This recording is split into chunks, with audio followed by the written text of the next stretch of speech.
I call Richard Prosser. Thank you, Mr Speaker.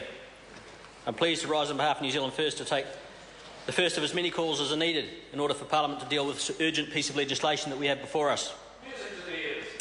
New Zealand First does not ordinarily support the passing of legislation under urgency. Governments riding roughshod over the established conventions of democracy is anathema to our beliefs, and it is not something we view favourably or undertake lightly or often. However, there are times when we realise, as others realise, as we believe the majority of the public realises, that sometimes Parliament has to act swiftly. There are times when pragmatism trumps principle. Not often, not frequently, not lightly. But there are times when people realise that whilst a given situation may not be particularly serious in itself, the consequences of failing to act swiftly with regards to it may be more serious than the temporal sidelighting of what would otherwise be due process. And it was our initial reaction when the issue to which this bill relates came to the fore that this was probably going to be such an occasion. However, on closer inspection of the bill we have before us, we found ourselves coming to the conclusion that such an approach is not appropriate in this particular case.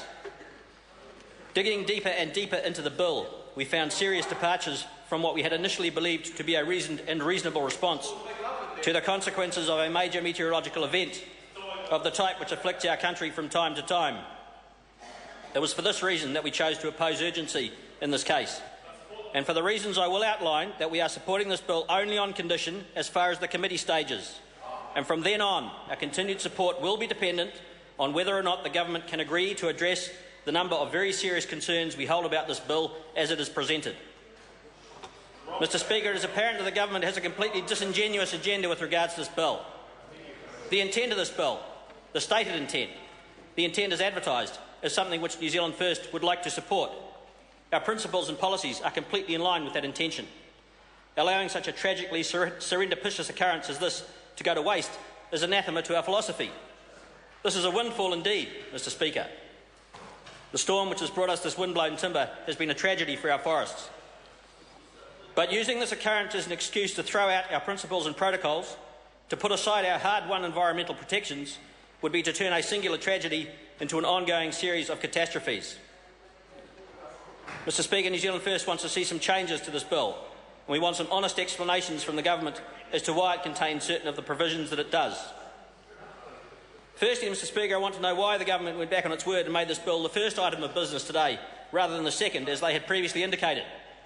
The final version of the bill hits the table and straight away the debate begins, despite members on this side not having seen anything beyond a first draft. That is disingenuous, Mr Speaker. Secondly, Mr Speaker, we want the process by which applications for extraction permits are issued to be fair, honest and transparent. At the moment it is not. The Director-General can invite people to apply by any means he or she chooses, by an advertisement in the public notices, by the issuing of a tender, or by simply getting on the phone to someone who they believe is up to the job. Then they can engage in any sort of negotiation that takes their fancy behind closed doors. We want these jobs to go to New Zealand companies and preferably to West Coast companies. Thirdly, we want the existing environmental protections under the RMA to be maintained. At present, sections 9, 13, 14 and 15 are exempted for 5 years. Restrictions on the use of land, restrictions on uses for riverbeds and lake beds, restrictions on water use and restrictions on discharge to water. Gone. All of them. For 5 years.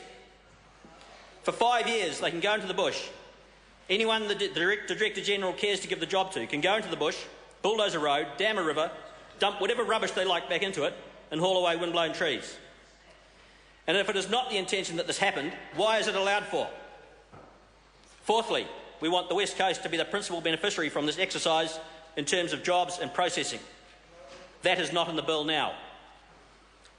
Fifthly, we want the prohibition on the export of native timber extended to this recovery operation. At the moment, the bill says that sawn timber from beach and Rimu can be exported. Madness. Pardon my cynicism, Mr Speaker, but madness.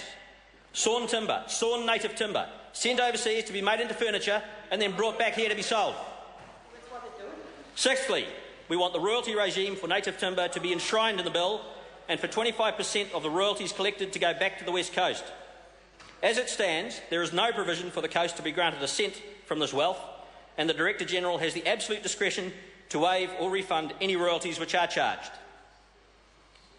To recap, Mr Speaker, this is what can happen under the bill as it is presented. The Director-General of Conservation can get on the phone to a logging company from Australia or Canada or anywhere else and invite them to apply for extraction rights. The offshore company can negotiate their price behind closed doors.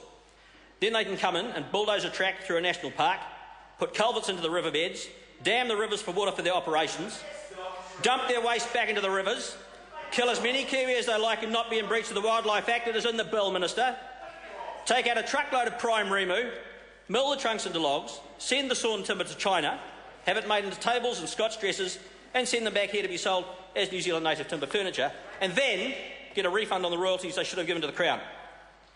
And the West Coast gets nothing, and New Zealand gets nothing, except shafted.